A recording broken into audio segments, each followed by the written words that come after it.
This is Real Estate Rookie episode 157. This is your house. You're providing housing. If you don't want to be respectful and be a slumlord, then you probably shouldn't be in property management or owning rentals. Like, these are people, these are their lives, these are their homes. So, be proactive in communication when things are going wrong, and you're fixing things. Let them know what's going on. And let them know what's going on. They want to hear from you. You might not think it, but they are going to appreciate more communication than less communication. My name is Ashley Kerr, and I am joined by Tony Robinson. And welcome to the Real Estate Rookie podcast, where every single week, 2 times a week, we give you the interviews, the stories, and just the real life happenings of real estate investors making it happen, doing their thing so you can get started as a real estate investor. Yes, we love all of our rookies, and every single week we love having different guests on the show. And today we have another awesome guest for you guys, Adam. Tony, tell us a little bit about Adam. Adam's got a really cool backstory. He's got a military background, parlayed that into a career in property management, and he's done a lot of live-in flips and house hacking. So we get kind of like a wide range of information from Adam. But he really breaks down at one point in the interview his 4 keys to successful property management. So make sure you guys are listening for that throughout the episode. Yeah, this is a really great episode, whether you're going to self-manage or you're going to hire a property manager. And listen to the end because we have a new segment for you guys, the rookie exam, and you can find out if Adam passed the exam or not. So let's bring Adam onto the show. Adam, welcome to the Real Estate Rookie podcast, brother. Super excited to have you here, man. Why don't we dig into your story, tell the listeners a little bit about who you are and how you got started in real estate investing? Yeah, thanks so much. It's an honor and very humbling to be here. Very excited, very thankful for what Bigger Pockets is. So, I would say I graduated college, did ROTC, was in the Army, was stationed down in Fort Riley, Kansas, and had the benefit of actually being with a couple of my ROTC classmates. And one of those guys was an investor. His dad owned a bunch of rental units up where we went to school in Wisconsin. And he started buying property down in Manhattan, and I saw it, and I was like, what are you doing with this stuff, man? He's like, oh, yeah, I've got some, I got some duplexes and stuff. And I was like, and stuff? And he's like, yeah, man, you should just go buy a duplex down by, Manhattan, down by K-State, rent it out to students, and live in one side. I was like, okay. So then I kind of did this deep dive, found Bigger Pockets, learned about it. We didn't find anything that cash flowed, but what we did find was a live-in flip. So that was our gateway drug into real estate. Did the live-in flip, made a solid profit on the house hack, and I got that idea from Mindy Jensen because she said she did it. So we made a profit there. When we sold that, we moved back up to Minnesota where my wife's family was, took those profits, bought a triplex, did the whole house hacking thing, lived in that for a year. Did that again on a duplex in the same neighborhood. And that's where we are today with those 2 properties. And then we have a BRRRR under contract as of yesterday. So that's where we're at in our investor holdings. That's awesome. Congratulations. Thanks. So what was the kind of the time frame from that when you started learning, researching to today? I think we probably researched about a year, maybe less, and then just found an agent, started touring properties, and my dad was pretty handy. So I was like, well, this is a good way to learn. Like, I love the live and flip for first-time investors because you get to learn like how to fix a property, how it works, how HVAC works, how plumbing works, how to install stuff, how to paint faucets, fix a drip. Yeah. Let's go through a live and flip real quick. So when you're looking for a live and flip, what kind of property should a rookie be looking for? How long should they live there? What are some different kinds of tips and advice you can give for someone who wants to start out house hacking? And Adam, can you also add like what exactly is a live and flip? Like how is that different from, a regular flip? A live and flip is where you're living in a property that needs some sort of renovation to force appreciation. So it's a form of house hacking because in the end, you're going to realize your gain when you sell it. So we were looking for something that we could force appreciation and bring to market, something that was under the market value in the neighborhood. So in our circumstance, this is Kansas pricing in 17. So keep this in mind. We bought it for like 138. It was a 3.2 ranch Rambler, no basement, one car garage, like 1,500 square feet. So it basically looked like the 80s. There was 3 layers of carpeting. The guy had lived there 20 years. Like, it was very much, mechanicals were fine. The roof was fine. The siding was fine. It was very much like lipstick type of things, like easy to learn, easy to YouTube, easy to DIY. So we did that. And then the optimal holding period is 2 years. So you can recycle your money, and it's 2 years. So then you don't have to pay any, or more than 2 years. So, 2 years, because then you're not going to pay any gains on the gains that you earn. So if you sell it early, the IRS is going to treat it like you're flipping it, and they'll tax you on your capital gains. If you sell it after those 2 years, then you don't get taxed. So that's the optimal timeline. That is such a huge advantage, especially if you're in a high cost of living area and you're making a huge profit because houses are, $500,000 to $2 million. I have a friend that has done that, and he has made like $500,000 on a house tax free because it was his primary residence, held it for 2 years, fixed it up, added a ton of value to it, and then sold it for such a large profit. So doing that's a great example. And I'm glad you brought that up, is the tax advantage too of holding it those 2 years and not paying any other taxes. I mean, where else can you go and make a large sum of money, even if it's 50,000, 100,000, and not pay taxes on it legally? That's a good caveat, legally. I like that part. Because there's probably a lot of ways you can make a ton of money and not pay taxes. So, Adam, so before we keep going, brother, can you just give us an overview of where your portfolio is at today? So we know you got this first live and flip back in 2017, but what's the portfolio look like today? Yep, we sold that one. So today we have 5 units that we own: a triplex, a duplex, and then we're under contract on a BRRRR with Fannie Mae. So that'll be really interesting. Gotcha. Okay. So you get this first live and flip and you kind of get the bug. So that's back in 2017. Kind of walk us through how you start to progress and build your portfolio from there. Yeah, we lived there for 13 months. So we weren't able to realize the full 2 years of benefits, but sold that, moved up here. Can we ask? Let me ask, Adam. So you sold after 13 months. Did you have any thoughts on maybe waiting for that full 24 months, that 2 year period, or what kind of pushed you into selling at 13 months? I was like, we're going to move to Minnesota. It wouldn't have profited if I rented it out. The numbers wouldn't have made any sense. So it was just a math problem, really. It was like, well, I could have a tenant in here, but do I want a problem 8 hours away when I'm trying to start a new life, get a new job? My wife's trying to get a new job. We're going to live at home with our parents. Like, no, I already realized, like, by the numbers, I'm going to make like $36,000. Like, this isn't worth my time. So I sold it. And two, you still wouldn't have gotten the benefit of the tax-free gain because you have to live there for 2 out of the last 5 years. So if you had a tenant in there, you eventually would have had to come back and finish out those full 2 years eventually. Okay. Yeah. Interesting. So you then decide to move. Are you house hacking now one of the properties that you have, or you just have a separate primary residence that's not included in your portfolio now? Yep. So we house hacked the first triplex, found it on market, lived there for a year, bought that one in my wife's name with 5% down, conventional loan, satisfied the 12-month rule. We're super aggressive in our savings. And then we bought a duplex in the same neighborhood, and that's what we're living in now. And we're on the end of our 12-month timeline. So I've got the itch. I've got the buying itch out there. We're shopping and seeing what we can find. So yeah, that's it for today. And that's where we're going.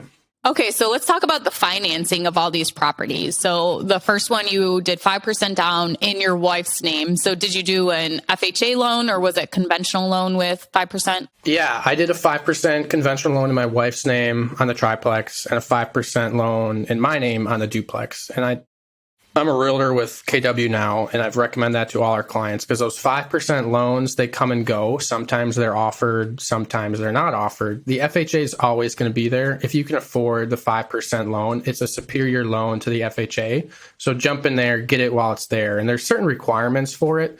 But if you meet those requirements, definitely go for it. Can you elaborate, Adam, on why you feel the 5% conventional loan is better than an FHA? Because an FHA you can go down to 3.5%. So what in your experience has made the conventional a better option? Because it's another low down payment option loan that may or may not always be there. We know, albeit the government doing something weird, the 3.5% conventional or 3.5 FHA loans always going to be there, most likely, right? But the 5% doesn't. So if you can grab it while it's available, go get it. And if you can afford the 5%, do it. And then the PMI automatically drops off. Whereas FHA, you're going to have to refi at some point in period of time. Once you hit the 22% in equity, then you're going to have to do a refi to get out of that and recycle it. So unless you force appreciation or do a 203K loan, you're going to have to wait probably a decade, 8 years for that PMI to fall off. Gotcha. Okay, good point. And the PMI is something that a lot of investors, I think, get caught up on as well. But I think that also comes down to a mathematical equation as well. It's like if you have to go from 3.5% to 10% or 20% down to get rid of that PMI, maybe it doesn't make sense. But like you said, if you're going from 3.5% to 5%, maybe that makes a little bit more sense to get rid of that PMI on a monthly basis. Yeah, and in a competitive market like now, if I can tell the buyer's agent, hey, I got pre-qualified conventional buyers, and I just say, oh, it's 5%, they're not going to care. Where it sounds a lot better, oh yeah, because the seller is going to be like, okay, they're FHA, they're probably not as well qualified, and they'll defer to picking the conventional loan over the FHA loan usually. Adam, what about the property management on these properties? Are you guys self-managing? Do you have a property manager? Yeah, we self-manage. I enjoy the property management, and I had that as a career for 2 years. When I left active duty, that was my career. I jumped into commercial property management, and that's where I learned, the nuts and bolts about how to operate a property, how these large-scale commercial properties operate. And so it's just a great, learning atmosphere to jump into real estate on the side as we were building our own portfolio to really understand, like, this is a business in and of itself. A lot of times people get so excited about, oh, I need this much cash flow, I need this much door to set myself free for getting out of this job. And then they get the property under contract, they buy it, they close, and then all of a sudden, like, oh, they got to get a tenant. There's a tenant issue. They got to collect rent. How does the money flow from the tenant to your bank account to the mortgage? How does insurance work? How does renter's insurance work? You have all these things that all of a sudden come up to you that you forgot about when you're trying to get focused on, I need this much cash flow per month. Now you have all these little problems to deal with. So in my mind, it's just best to treat it like a business. And there's really, 4 keys to property management that we can kind of dive into. Yeah, let's dive in. I'd love to hear this. Yeah. So number one, just treat it like a business. And that just means processes. Businesses today aren't successful if they're just running their stuff from the phone. So I'm going to run through an example of an easy process just for, marketing your property, because that's arguably probably the most important step of the process or of property management. If you can have a good tenant, that'll, and they're easy to work with, and that's probably going to streamline a lot of issues down the road.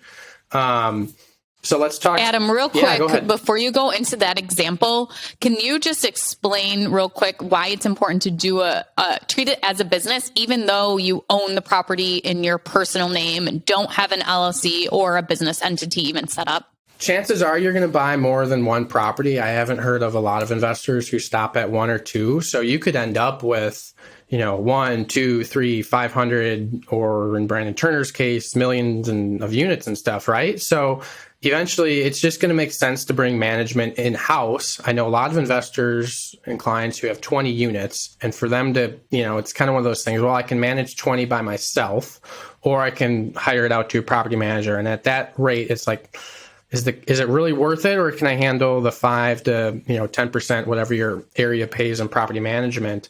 So it's best just to start right away when you have one unit, practice, and then it'll streamline yourself in those processes over time.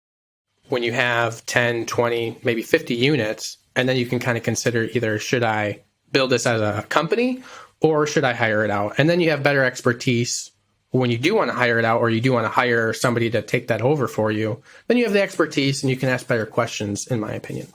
What is number 2 on that list? Yeah, so treat it like a business, have processes. Number 2, the lease is your guiding principle. So know that the lease should cover most issues. So a tenant's moving out early. I just had this happen to me, and she said, "Hey, Adam, we ended up buying a house." And I was bummed because she didn't work with me, but we bought a house down the road. I didn't think this was going to happen. I'm going to end my lease. And I was like, okay. I stalled. One of my texts says, "Hey, I'll get back to you on that. Let me check with some things and let's chat about that." Went back, looked at the lease. Sure enough, the lease said if the tenant vacates early, they have a 2-month fee. If they want to get out, landlord has a duty to relet, but not, they don't have to, but they should, basically, is Minnesota law. So I told her that, hey, I'm going to put this up for rent. I'm going to put it up on Zillow, apartments.com, Facebook, and we'll put it up for rent. We don't have a duty. When it does come time for you to, when we find somebody, then we'll end your lease. And that's how it works. So we just abide by the lease, and that's your governing principle, right? Same thing with pets. That should be covered in there. What the tenant takes care of, what the landlord takes care of. So like, a light bulb, that should probably be explained. You don't want to be getting calls from your tenant. "Hey, my light bulb's out." Well, hey man, that's in the lease. Just reference the lease, be professional, be courteous. Hey, that's your job. You don't want to have to keep running over there for these little things. Third point, everything is negotiable. And that's kind of in real estate in general. I think you'll find when you put your properties out on the market on Zillow, on Facebook, you'll get a lot of requests and people will be interested and they'll send you stuff like, "Hey, can I do this? Can I do that?" And it basically comes down to make sure it fits within your numbers if you're going to give something for them. So if they're going to say, "Hey, can I have 3 dogs?" and they're like big dogs and you think they might tear up your house, you're like, "Sure, you can have 3 dogs, but it's going to cost you X in fees." Or an easy one here in Minnesota where we live is snow. Usually the landlord handles that, but a lot of people will give a monthly discount. So you say, "Hey, the rent is $1,500, but we're going to give you a $50 per month discount to take care of snow and lawn." That's negotiable. Some tenants, I'll offer that too, because it's easier if the tenants take care of it for me instead of me having to hire it out. And usually it's actually cheaper than me finding a snow company. So I'll just offer and be like, "Hey, do you have any interest in taking care of the snow and lawn? Like there's a lawnmower in the garage, there's a shovel, and I'll happily buy you a snowblower too." And then lastly, be proactive in communication and remember that those tenants are paying your mortgage. And one book that's really cool, I can't remember the title, but it's about raving fans. And you want those tenants, those customers, you want to treat them with respect. And I think that gets lost a lot of the time. And the company that I worked for really took pride in this, of being a boutique management firm, of really just exemplary service. Like, these are your tenants. There should be a respect. They should be a firm boundary between respectful, nice, abiding by the lease, but at the same time being respectful of their property and what they need. This is your house. You're providing housing. If you don't want to be respectful and be a slumlord, then you probably shouldn't be in property management or owning rentals. Like, these are people. These are their lives. These are their homes. So, be proactive in communication when things are going wrong and you're fixing things. Let them know what's going on. And let them know what's going on. They want to hear from you. You might not think it, but they are going to appreciate more communication than less communication. And those are my 4 steps. That last one, that's great advice. There is the communication, because I've noticed sometimes with different property management companies that if they can't fix the issue, as long as you are right away or in a timely manner, they at least, if they stay in communication with that tenant and continuously update them. And even Tony, I'm sure this is probably true with short-term rentals too, is just staying in contact with the person and communicating to them, letting them know where the progress is at, what's happening. So that's great advice there. And then with the leases too, Bigger Pockets, if you are a pro member, you can go to biggerpockets.com and you actually get access to leases that are provided to you guys by attorneys in your state. So if you're a pro member, you guys can check that out and then go through and add things that are specific to your property. So if you are going to allow pets, put a clause in there about exactly what the fees are, if there are any additional fees, what the rules are, cleaning up after your dog outside, things like that. Just try and think of any scenario of what could happen and put that into the lease. I don't think that there's really a lease that may have too much information. What do you think, Adam? Is that kind of a Is there such a thing as having too long of a lease? When I was working in the property management field, I worked alongside like the multifamily people and the multifamily property managers, and they used a lease from, I believe, NAA, National Association of Apartments, maybe. And it's like a 30-page document because it's got all this legal stuff in there for these big companies. So if most tenants are going through these big apartment complexes and seeing that, and you only have like maybe a 13-page lease, highlight the important things, make sure they sign and underwrite and acknowledge and initial the important things, and you should be okay. But no, I don't think there's a limit, but they'll see it, they'll sign it, they'll go through it. They'll ask questions if they're like, I have to pick up all my poop for my dog? Yes, please.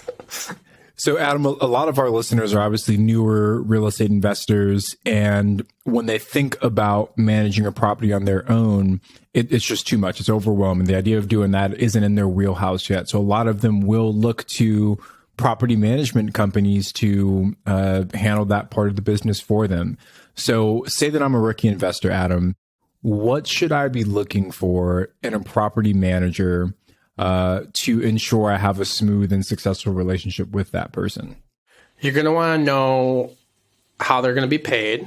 So be upfront about that and what fees they're going to charge, because if you're underwriting and doing your analysis of the property and maybe you're allocating at, 8 or 5% and they come in at 10%, well, that could hurt your cash flow. Or if they're charging unnecessary fees, like if they're charging a fee for every time they're coming out to the property, well, isn't that kind of your job to be the property management? That might be a red flag for me. Leasing fees are pretty common. If, your tenant falls, a lease changeover, they get half of first month's rent. So know what their fee structure is. That would be my first question.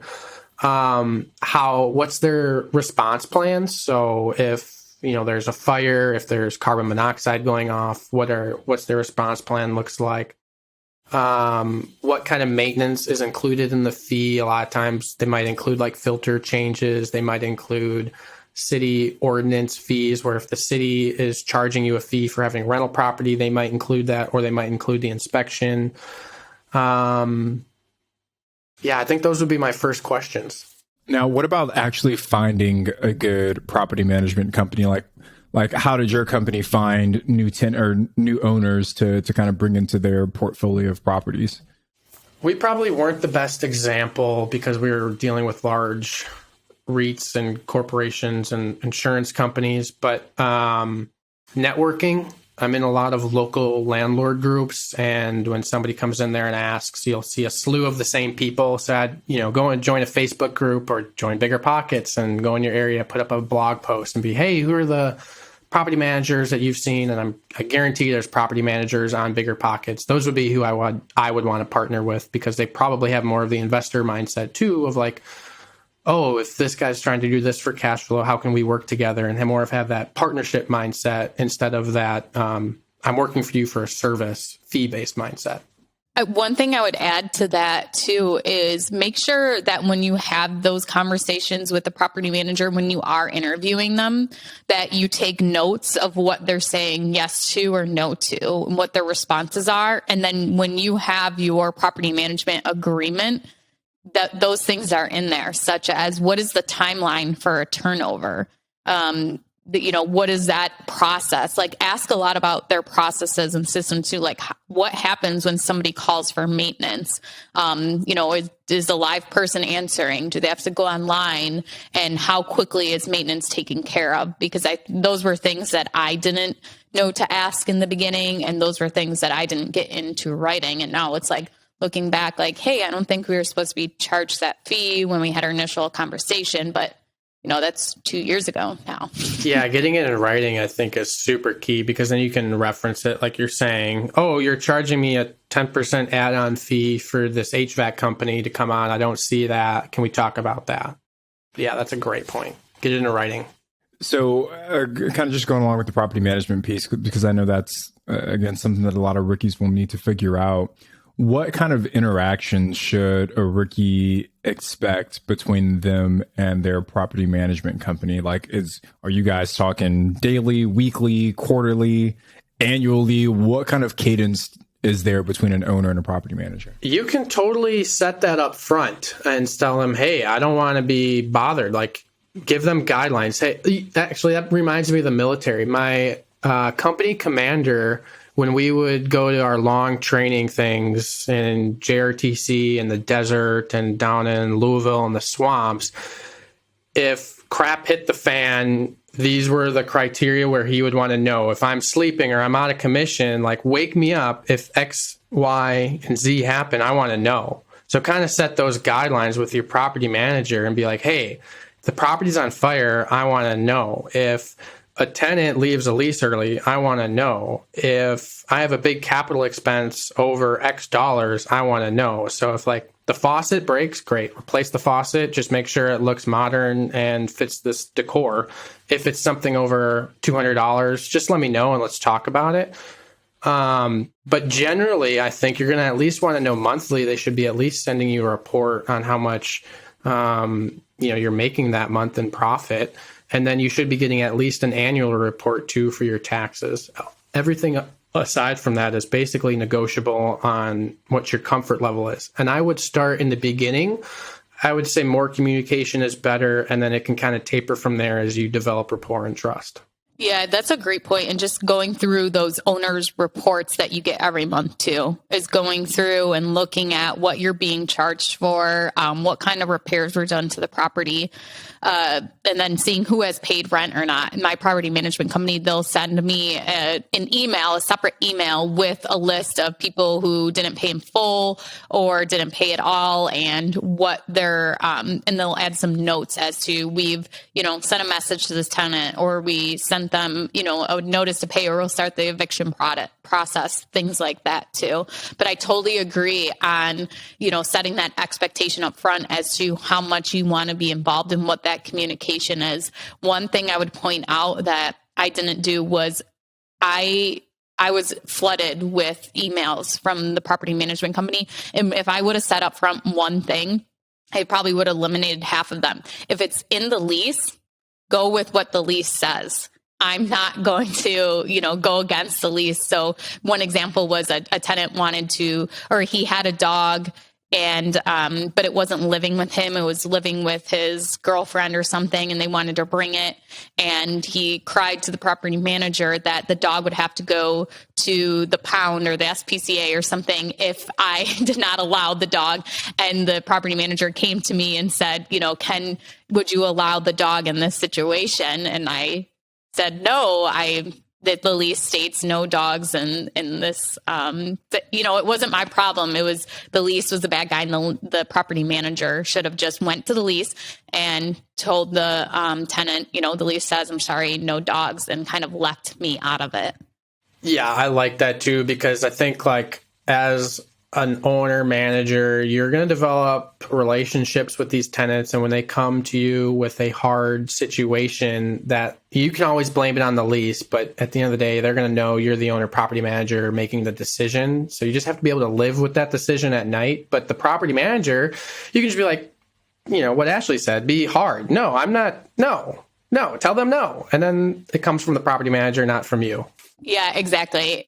And I don't want people to think that I want dogs into the pound, but I mean, there are other people that, this tenant put himself in that own situation. I guess he knew the lease when he signed it. But I think you pay a property manager to enforce the lease. And so make sure that your property manager is doing that, and you don't have to, especially when you have a lot of properties that are maybe in small towns or the towns that you live in. You don't want people to, think that you as the landlord, the owner of the property, are the bad guy too. I think that, you want to keep a good reputation in the town and stuff like that. So.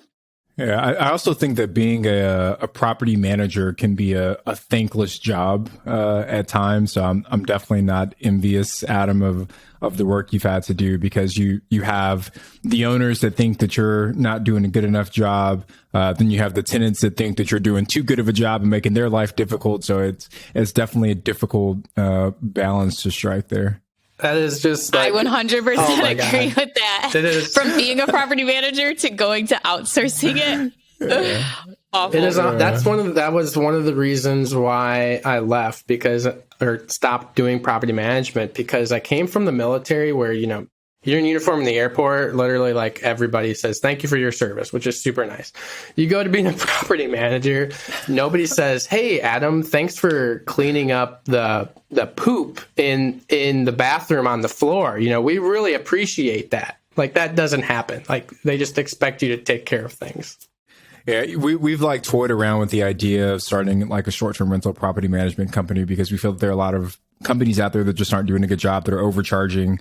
But just the idea of being in that seat, I think, gives me anxiety. And I've already lost all my hair, so I don't know if I have any. Like, I got to keep at least a beard. I can't lose that too. So. My partner and I went through this decision-making model as well. On like, we're realtors. We specialize in the investment property 2 to 30 unit sales, and a lot of times we get a lot of people that are like, "Hey, do you manage properties?"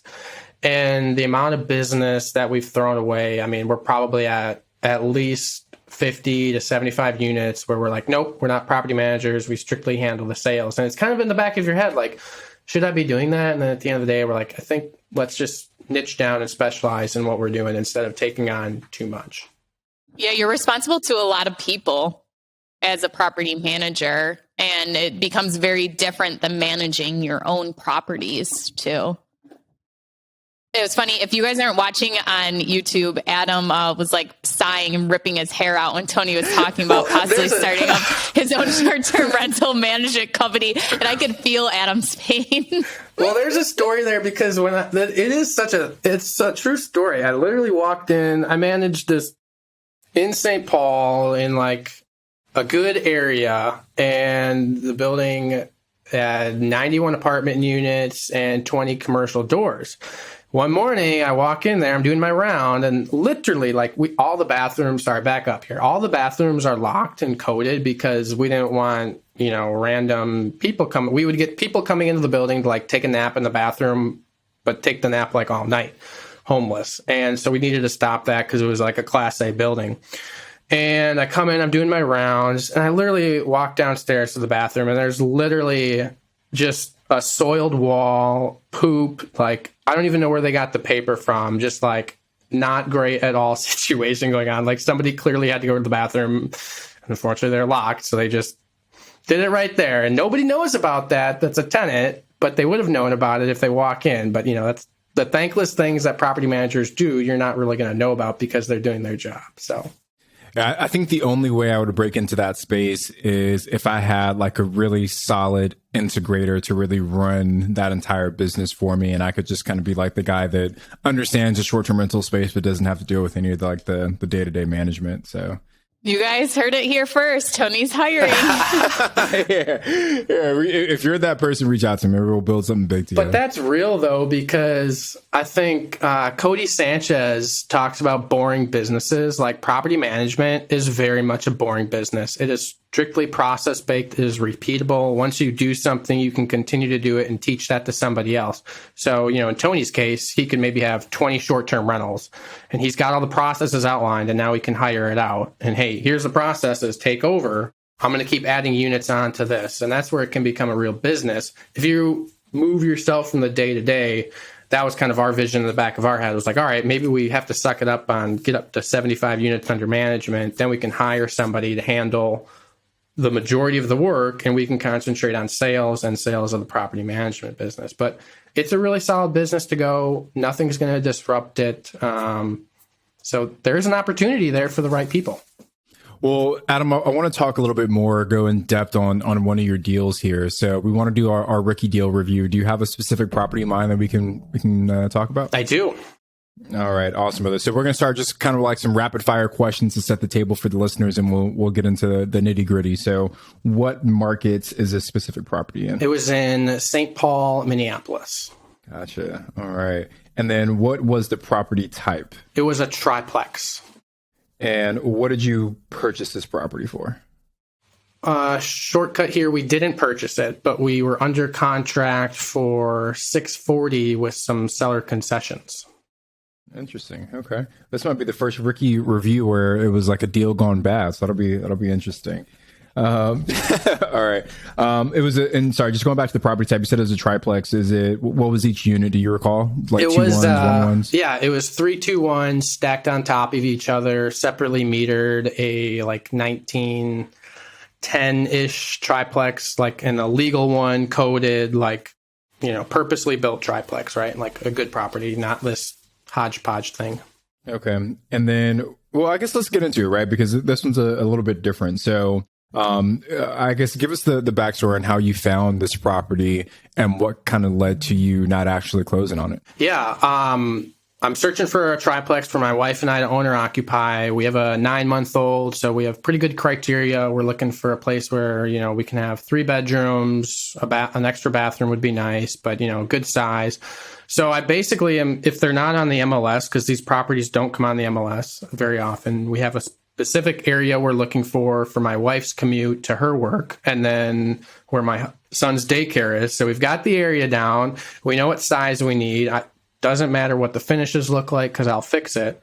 And it obviously needs to make money once we move out. So I've been doing a bit of, in my business, to do plenty of lead generation for my own business. So I came across one. I was like, hey, this might work for us. So I ended up calling the owner, just left him a voicemail. I said, hey, my name's Adam. My wife and I, we are looking for a triplex to own or occupy in this area. This property kind of fits that description. We're pre-approved VA buyers. Crazy question. Have you thought about selling it? I'd be interested in doing an owner occupied. Just left him that voicemail and was like, all right, well, whatever. They ended up calling me back and he's like, hey, actually, we are thinking of selling, do you want to see it? And I was like, yeah, let's just set up a tour. It's an easy step to take and let's go check this out. Went and checked it out and it was a beautiful property. It's really nice. And I was like, well, I kind of knew in the back of my head what it was worth. And I was like, well, I just, this fits our bill. Like I'm not going to cheap out on him. And I was like, well, what are you looking for? And he's like, well, last year, because of COVID and everything, we had it appraised and it appraised at 635. And I was like, that's pretty much where I was thinking it would land based on the comps in the area. And I was like, all right, well, it's been a year. I'll give you 640, give you an extra 5 because it's been a year. That's fair. He's like, sure, let's do it. Put it in a purchase agreement, got it under contract, did the inspection, had the inspection. This is why you always inspect. And we looked at, one of the boilers was from 1968. Water heater was old, and then the plumbing, the sewer line out to the city sewer was cracked on the top. And so I kind of got some expenses on all those and knew it would cost about $12,000 to repair all that. So I just, hey, there's XYZ here that needs repairs. These are, kind of capital things. Can you do a $12K seller credit? And he immediately said yes. And that's when the red flag kind of went off in my head. I was like, I wonder if I'm too high on the purchase price. And he immediately agreed to the $12K concession. And that's when things started in the back of my mind. I was like, maybe I need to relook at the numbers. And so I looked at the numbers again. And our plan for this property was to owner occupy the first floor, have a regular renter on the second floor at market rate. It was already rented long term, and then do Airbnb on the top. And the Airbnb numbers, we were going to do a month-long Airbnb because that gets you the best rates. It's about double the rates in the area. And that would make our cash flow on that property to be roughly around $1,200 a month with the Airbnb. What I wasn't looking at and what I forgot to do was check, hey, if Airbnb doesn't work, what's the rate going to be? And that dumbed it down to $400 in cash flow, which I try to look for $250 a month per door in cash flow. And so obviously it's a few $100s short. So knowing that, I was like, okay, I'm still in the deal, like thinking long term, thinking about the inflation. Like, is this still a bad deal? No, it's an okay deal. Like, if we do it, we'll be fine, right? But it's not like, this isn't anything fantastic. Airbnb will make it great, but it's not like good. And that's kind of where it went bad. Like, literally after I figured that out, my lender calls and he's like, hey, Adam, sorry, man, I've been sweating this phone call. I've been working all day. I'm so sorry, but you guys got to cancel on this. And I was like, well, what's going on? What happened? He's like, well, I mean, the VA is pretty strict. You just left your W-2 and we're looking at your rental properties and you need to show this income to get you to qualify for this purchase price. It doesn't add up. The underwriter can't make it work. So I'm sorry, we just can't do it. So we had to cancel on it. We ended up getting our earnest money back because of the financing contingency, and the seller was fine with it. I have no hard feelings toward the lender. We refer business back and forth. He's an exceptional lender. So I had no qualms about it. And at the end of the day, I was like, well, I mean, it was a good property. It wasn't great, but we can probably find another deal just like it in the next few months, like not the end of the world. So that's how that one ended. Adam, if you could kind of summarize like 2 or 3 takeaways from this deal for our rookie listeners, what would be the advice that you would give? Underwrite your property and be super conservative.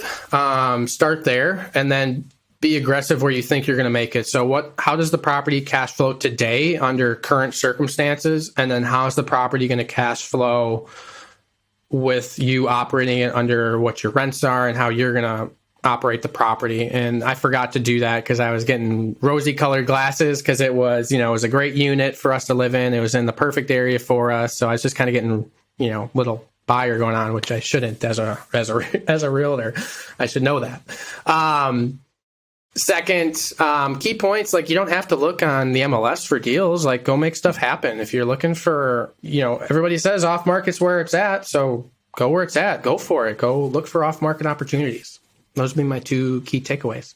Thank you, Adam. Thank you for sharing that story with us too. It's not often we get to hear about, a deal gone wrong. So it happens. And actually, did it even go wrong? I mean, that was kind of an opportunity cost to you, is to looking into that deal and learning off of it 100. And making that decision not to move forward. Yeah. Okay, I'm going to take us to our rookie request line.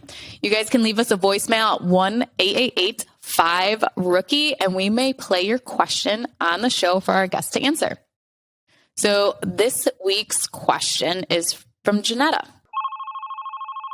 Hey guys, this is Janetta from Richmond, Virginia. My question is, I am new to real estate investing. I have not purchased a property yet, but I am looking.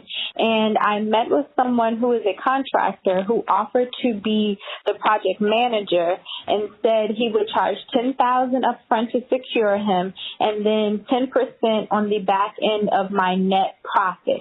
So I wanted to ask, do you really need a project manager to manage your contractors or subcontractors? And if so, what is the pricing? Is this pricing extremely expensive, or is it better to just do it myself and kind of learn as I go? Thanks. Do you need a project manager? I guess it depends on your expertise.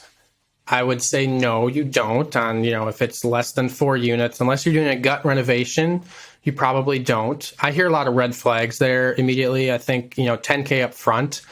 What is that for? Is that just a fee? Is that to get you going? I would prefer to do, hey, you do X, Y, Z in work. We'll pay you, or we'll do weekly payments on the work done and invoicing. And then and then a 10% fee on the profits, interesting too. Let's just say what I would prefer to give you, just bill it or bid the job so that your profit's built into what the work that you're doing, not the profit that I'm taking home. If that was the case, flippers and rehabbers would be paying 10% to all their contractors, and that would cut into the flippers and rehabbers project. I've only heard of, putting money down up front on large scale projects. One example was when I was managing commercial properties, we had a $100,000 HVAC that we were replacing. It was a huge HVAC for large office buildings. So they asked, hey, can you front $50,000 for us purchasing the actual equipment, because the equipment cost like $70,000. So we agreed to that. It was in writing. We got an invoice from the company doing the work, from the manufacturer of the HVAC equipment, to show that it was on order and we could track it through. So yeah, a lot of red flags there, I think. I would start out maybe managing the project yourself and see how it goes, or network and find somebody within your network that's done it before and ask them for help. Or even finding a general contractor who acts as a project manager, but is still doing some of the work too, and then subs out the things he doesn't do, may be a better route than just going for somebody that's a project manager. Kind of the same as you, Adam. I've only really heard of project managers for large scale properties, for new development or big commercial properties too. So yeah, I would definitely question that and kind of look around and, maybe even partner with somebody who's not going to take any money upfront, and then you're just going to share some of the profit from it and you both benefit. Definitely get 3 bids too. That was one of the things we always did was, all right, if any amount of work over X dollars, I'm going to get 3 bids. So if it's a rewiring the first floor of a unit, I'm going to bring in 3 electricians, and whoever seems like they have the best knowledge of the scope and best pricing is probably going to win. So, Adam, I want to take us to our newest segment of the Real Estate Rookie Podcast, which we're calling our Rookie Exam. And we want to ask the same questions to all of our guests moving forward. The questions might change, but you'll get the gist of it. So are you ready for the exam? Let's do it. All right. So question number 1, what's one actionable thing rookies should do after listening to this episode? Start building processes and outlining what you do for managing your properties. Just write them out. All right. Question number 2. What is one tool, software, app, or system that you use in your business?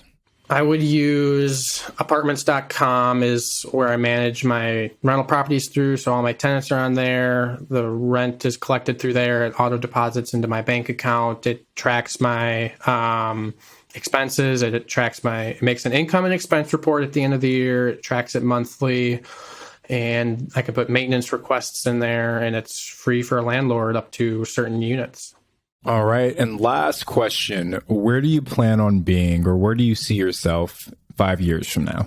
In 5 years from now, our goal is to I could see us having 50 units under ownership through partnerships or ourselves, owning a laundromat, or like Ashley, maybe a liquor store, and then doing, I think 5 to 7 flips per year as well. And then we kind of manage all that together as our different businesses. All right. Well, Adam, for those cash cow businesses. Well, Adam, I think you passed the exam, brother. Ashley, what do you think? Was that we give Adam an A on those? Yes, that was awesome. Thank you. Awesome, brother. Well, I want to take us on to our next segment, which is the Rookie Rockstar. And today's Rockstar comes from the Real Estate Rookie Facebook group. Again, we're 40,000+ members strong there. So if you want to join the most active, the most engaging place for new real estate investors, join the Real Estate Rookie Facebook group. But again, today's Rookie Rockstar is Alex W. And Alex says, it finally happened. I closed on my first house hack back in April, and I'm over the moon. Last April, I really accelerated educating myself on multiple streams of income and stumbled upon the Real Estate Rookie podcast and the Your First Real Estate Investment podcast. Shout out to my old podcast, and then Bigger Pockets in general. And after listening to over 350+ hours of podcasts, I was finally able to reach my financial independence number quicker than anticipated and provide a beautiful home for renters. So Alex, big congratulations for your success there. Congratulations, Alex. That's awesome. Well, Adam, thank you so much for coming on the show today. Can you let everyone know where they can find out some more information about you and where they can reach out to you? Yeah, for sure. Absolutely. You can connect with me on Instagram at WithTheKid. You can follow along my YouTube channel. We talk about the Minneapolis-St. Paul market, and we talk about investing in real estate. And then if anybody's a veteran and they're going through their transition and you just want to hop on the phone and chat, would love to help you out. Adam, thank you very much for sharing all of your knowledge. Thank you for your service in the military, and thank you for your service as a property manager. You're very much appreciated. Thank you. This was fun, guys. I'm Ashley at Wealth from Rentals, and he's Tony at Tony J. Robinson on Instagram. And before we go, let's check out something at biggerpockets.com that is meant for you guys as your rookies.